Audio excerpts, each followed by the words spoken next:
Hello friends, welcome to Sendra classes. Friends, आज के इस वीडियो में मैं आप लोगों को ग्राफ विधि से इक्वेशन को सॉल्व करना सिखाऊंगा। ठीक है, यानी ग्राफ विधि से कैसे इक्वेशन में से दिए गए वेरिएबल का मान निकाला जाता है उसके बारे में बताऊंगा।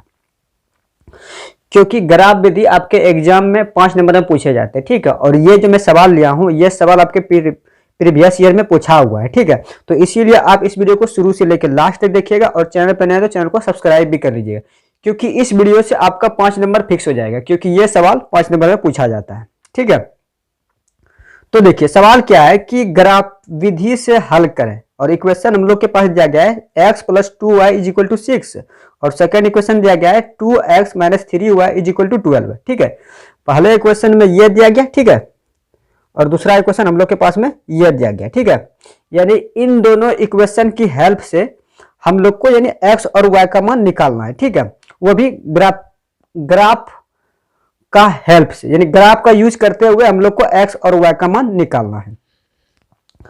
तो देखिए पहले जो इक्वेशन दिया गया है हम लोग के पास में, उस इक्वेशन की हेल्प से हम लोग x और y का एटलीस्ट 2 वैल्यू निकाल लेंगे। ठीक है, यानी दोनों का, यानी x और y का एटलीस्ट 2 वैल्यू निकाल लेंगे, और 2 से ज्यादा आप जितना चाहे निकाल सकते हैं। ठीक है, लेकिन कम से कम आप लोग को 2 निकालना है। ठीक है, तो चलिए पहले हम लोग क्या करेंगे, समीकरण 1 से चल के x और y का कम से कम 2 मान निकाल लेते हैं। तो देखिए समीकरण 1 हम लोग के पास में क्या है कि x + 2y = 6 है। यह है समीकरण 1। ठीक है, अगर हम लोग यहां y को फ्री करेंगे तो क्या आ जाएगा, 2y = 6 - x हो जाएगा। ठीक है, ये हो जाएगा। अब यहां देखिए अगर y बराबर फ्री करेंगे, इधर देखिए 2 इधर गुना में, जब बराबर के इधर लाएंगे किसमें चलेगा, भाग में, यानी क्या आ जाएगा 6 - x/2 हो जाएगा। ठीक है, ये हो जाएगा। अब यहां देखिए, अब हम लोग यहां क्या करेंगे, एक टेबल तैयार करेंगे। ठीक है, इस तरह से एक टेबल तैयार करेंगे। ठीक है, और इस टेबल के बीचों बीच एक लाइन खींच देंगे और ऊपर में लिखेंगे x और नीचे लिखेंगे y। ठीक है, और यहां हम क्या बोले कि एटलीस्ट 2 वैल्यू निकालना है, 2 से ज्यादा आप निकाल सकते हैं, कोई दिक्कत नहीं। ठीक है, अब यहां देखिए कि अगर हम इसमें x = 0 रखेंगे तो y का मान कितना आएगा, जब 0 रखेंगे क्या आ जाएगा, 6 - 0 तो 6 जाएगा ऊपर में, और 6/2 हो जाएगा। जब 2 से 6 में भाग लगाएंगे तो कितना बच जाएगा, 3, यानी y = 3 निकल गया। ठीक है, अब वही जब x = 2 रखेंगे तो क्या आ जाएगा, 6 - 2 तो 4 बच जाएगा, और 4 में जब 2 से भाग देंगे कितना निकल जाएगा, 2, यानी y = 2 निकल जाएगा। ठीक है, देखिए हम लोग 2 ठो वैल्यू निकाल चुके हैं, तो एक कॉलम यहां मैंने एक्स्ट्रा बनाया तो एक वैल्यू और निकाल लेंगे, लेकिन कम से कम आप लोगों को ध्यान रखना है कि 2 वैल्यू निकालना ही निकालना है। ठीक है, अब तीसरा देखिए 2 रख चुके हैं, अगर हम लोग यहां अगर 4 रखें तो देखिए 4 रखेंगे क्या आ जाएगा, 6 - 4 कितना बच जाएगा, 2, तो 2 में जब 2 से भाग लगाएंगे कितना बच जाएगा, 1 बच जाएगा। ठीक है, यानी यहां 4 रखेंगे तो y का मान कितना निकलेगा, 1 निकलेगा। ठीक है, तो देखिए हम लोग समीकरण 1 से चले और x और y का 3 वैल्यू निकाले। ठीक है, और ठीक इसी तरह हम लोग क्या करेंगे, समीकरण 2 से चलेंगे और x और y का वैल्यू निकालेंगे। ठीक है, तो यहाँ समीकरण 2 हम लोग के पास में क्या है, 2x - 3y = 12 है। ठीक है, ये हम लोग के पास में समीकरण 2 दिया गया। ठीक है, तो यहां देखिए, यहां जैसे हम लोग y को फ्री करेंगे क्या जाएगा, 2x - 12 = 3y हो जाएगा, क्योंकि 3y इधर माइनस में, जब बराबर के उधर ले जाएंगे किसमें चलेगा, प्लस में। ठीक है, तो y बराबर कितना हो जाएगा, 2x - 12/3 हो जाएगा, क्योंकि 3 इधर गुना में, जब बराबर के इधर लाएंगे तो किसमें चलेगा, भाग में। ठीक है, तो y बराबर क्या आ गया, 2x - 12/3 आ गया। ठीक है, तो ठीक उसी तरह हम लोग क्या करेंगे, यहाँ एक टेबल तैयार करेंगे और इस टेबल की हेल्प से हम लोग x और y का मान निकालेंगे।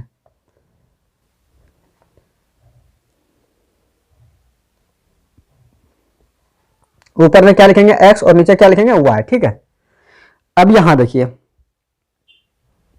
जैसे हम लोग x का वैल्यू 0 रखेंगे तो y का वैल्यू कितना आ जाएगा, यानी यहाँ 0 रखेंगे x के प्लेस पे, तो ये देखिए ई प्रोडक्ट में 0 हो जाएगा, क्या बच जाएगा, -12, अब बटे में 3। देखिए जब, तो देखिए जब -12 में 3 से भाग लगाएंगे कितना बच जाएगा, -4 बच जाएगा। ठीक है, नहीं y बराबर कितना निकल गया, -4। जब x = 0 रखें तो y = -4 निकला। ठीक है, अब यहाँ आगे देखिए, अगर हम लोग x का वैल्यू 3 रखें तो यह क्या हो जाएगा, 3 दूना 6। तो जब 12 में 6 को घटाएंगे कितना बच जाएगा, 6 बच जाएगा, जो कि माइनस में बचेगा। और 6 में जब 3 से भाग लगाएंगे कितना बच जाएगा, -2। ठीक है। अब उसके बाद अगर यहां देखिए x का वैल्यू 6 रखेंगे तो क्या आ जाएगा, 12, और 12 माइनस 12 करेंगे 0 आ जाएगा। और 0 में 3 से भाग लगेंगे क्या आ जाएगा, 0 ही जाएगा। ठीक है, नहीं 6 जब x बराबर 6 रखेंगे तो y बराबर कितना निकल गया, 0 निकल गया। ठीक है। तो देखिए हम लोग क्या किए कि दोनों समीकरण से चल के x और y का मान निकाल लिए। ठीक है। अब इस x और y का मान ग्राफ कॉपी में रख करके पॉइंट को निरूपित करेंगे और लाइन को ड्रॉ करेंगे। ठीक है। तो चलिए हम लोग इसको ग्राफ में ड्रॉ करते हैं। ठीक है, यानी इस तरह से पहले बना लेना है, उसके बाद फिर जो जो पॉइंट निकला है उस पॉइंट को इस पे दर्शा लेना है, उसके बाद फिर लाइन को ड्रॉ करना है। ठीक है। तो देखिए हम लोग फर्स्ट समीकरण से चल के क्या क्या पॉइंट निकाले हैं। जब x बराबर 0 रखें तो y बराबर कितना निकला, 3। ठीक है। तो यहाँ हम लोग क्या करेंगे, x बराबर 0 और y को 3 में ढूंढेंगे। ठीक है, x बराबर 0 रखेंगे और y बराबर 3 को ढूंढेंगे। ठीक है। तो देखिए x 0 क्या था, x 0 और y 3। तो x यहाँ 0 है और y यहाँ 3 है, तो यहाँ आ जाएगा एक पॉइंट, यानी 0 और 3 वाला पॉइंट यहाँ आ जाएगा। ठीक है, x 0 और y 3, पहला पॉइंट ये आ गया। अब सेकेंड पॉइंट क्या था, x बराबर 2 और y बराबर 2। ठीक है, यानी x का भी वैल्यू 2 और y का भी वैल्यू 2। ठीक है। तो x का वैल्यू 2 देखिए, x का वैल्यू 2, x का वैल्यू 2 यहां आ गया और y का वैल्यू 2, यानी ये देखिए ये दोनों लाइन, यानी ये लाइन और ये लाइन एक दूसरे को कट कहां कर रही है, यहां कर रही है। ठीक है। तो यहाँ हम लोग क्या इस पॉइंट का नाम क्या लिख देंगे, यानी 2 और 2 लिए हैं। ठीक है, यानी 2 और 2, ये पॉइंट जो आया 2 और 2 पे आया। ठीक है, यानी x का वैल्यू 2 और y का वैल्यू 2 पे आया। ठीक। अब उसके बाद फिर क्या निकाले हैं, x बराबर 4 और y बराबर 1। ठीक है। तो अगली बार हम लोग को क्या देखना है कि x का वैल्यू 4 तक जाना है और y का वैल्यू 1 तक जाना है। ठीक है, यानी x का वैल्यू 4 और y का वैल्यू 1। ठीक है। अब यहाँ देखिए x का वैल्यू 4, तो 4 यहाँ है और y का वैल्यू 1। तो देखिए ये लाइन ऊपर जाएगा इधर से और ये लाइन इधर से जाएगा, तो ये पॉइंट यहां कट करेगी। ठीक है, यानी 4 और 1 वाला पॉइंट ये हो गया। ठीक है। अब देखिए फर्स्ट समीकरण से चल के हम लोगों ने ये पॉइंट को निरूपित कर लिया। ठीक है। तो हम लोग क्या करेंगे, इस पॉइंट को मिला लेंगे, ये जो जो पॉइंट निकला उसको हम लोग स्केल की सहायता से मिला लेंगे। ठीक है। और मिलाना आप लोग को क्या है, एकदम सीध में मिलाना है। ठीक है, सही से एकदम बारीकी से देखना है कि आपको हर एक पॉइंट मिलना चाहिए। ऐसा नहीं कि कोई एक भी पॉइंट छूट जाए, इधर उधर चल जाए, लेकिन ऐसा नहीं करना है, यानी हर एक पॉइंट को मिलाते हुए चलना है। ठीक है। यहां देखिए हम लोगों ने जो समीकरण 1 से निकला तो हम लोगों ने उसको मिला लिया। ठीक है। अब देखिए दूसरे समीकरण से चल के हम लोगों ने क्या पॉइंट निकाला उसको अब निरूपित करेंगे। ठीक है, यानी पहले देखिए क्या निकाला है, x बराबर जब 0 रखें तो y बराबर कितना मान आया, -4। ठीक है, तो x बराबर 0 और y का मान -4 लेना है। ठीक है। तो देखिए y ये लाइन है और x ये लाइन है। ठीक है, तो x बराबर 0 तो y का मान -4 यहां आ गया, यानी x बराबर 0 और y बराबर -4, ये एक टू पॉइंट हो गया। ठीक है। अब उसके बाद दूसरा पॉइंट क्या है,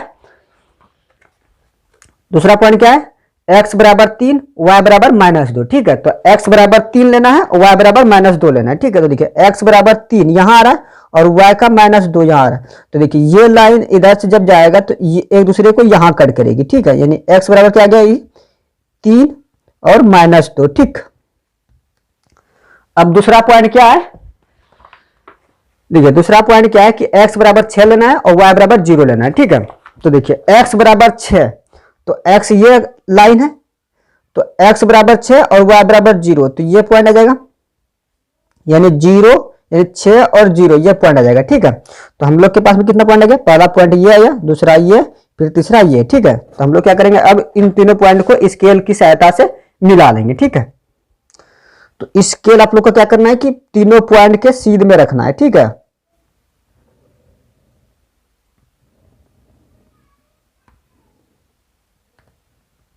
इस तरह से मिला लेना। ठीक है, ये क्या आ गया, 6 और 0। ठीक। अब यहां देखिए अब आप लोगों को क्या करना है कि देखिए ये कौन सा समीकरण था, समीकरण एक, यानी समीकरण एक हम लोग के पास में क्या था, यानी ये लाइन आ गया किस समीकरण से, x plus 2y is equal to 6 से, यानी ठीक है ये लाइन आया x plus 2y is equal to 6 से, और ये लाइन किससे आया 2x minus 3y is equal to 12 से। ये जो लाइन हम लोग खींचे ये इस समीकरण से आया, ठीक है। अब यहां देखिए कि यहां ये समीकरण एक और समीकरण दो दोनों एक दूसरे को किस पॉइंट पे कट कर रही है, यहां देखिए यहां एक दूसरे को किस पॉइंट पे कट कर रही है, तो हम लोग क्या कहेंगे कि दोनों समीकरण एक दूसरे को 6 और 0 के पॉइंट पे कट कर रही है, ठीक है। तो यही आप लोग का आंसर हो जाएगा, ठीक है। यानी आप लोगों को क्या करना है कि सबसे पहले ग्राफ ड्रॉ कर लेना है, उसके बाद फिर दोनों लाइन एक दूसरे को जिस पॉइंट पे कट करेगी वही आप लोग का आंसर हो जाएगा, ठीक है। यानी देखिए यहाँ एक दूसरे को दोनों लाइन किस पॉइंट पे कट कर रही है 6 और 0 पे, ठीक है। यानी 6 और 0 आप लोग का आंसर हो जाएगा, ठीक है। अब बात रही कि ये दोनों जो पॉइंट आया तो ये दोनों पॉइंट दोनों समीकरण को सेटिस्फाई कर रही है या फिर नहीं कर रही है, ठीक है। तो आप अगर आप चेक करना चाहते हैं तो आप इनमें से किसी एक समीकरण में भी रख के चेक कर सकते हैं, ठीक है, या फिर चाहे तो दोनों समीकरण में रख के चेक कर सकते हैं, दोनों एक दूसरे को सेटिस्फाई करेगी, ठीक है। आई होप आप लोग को ग्राफ विधि समझ में आया होगा। तो चलिए आज के लिए इतना ही लिखते हैं।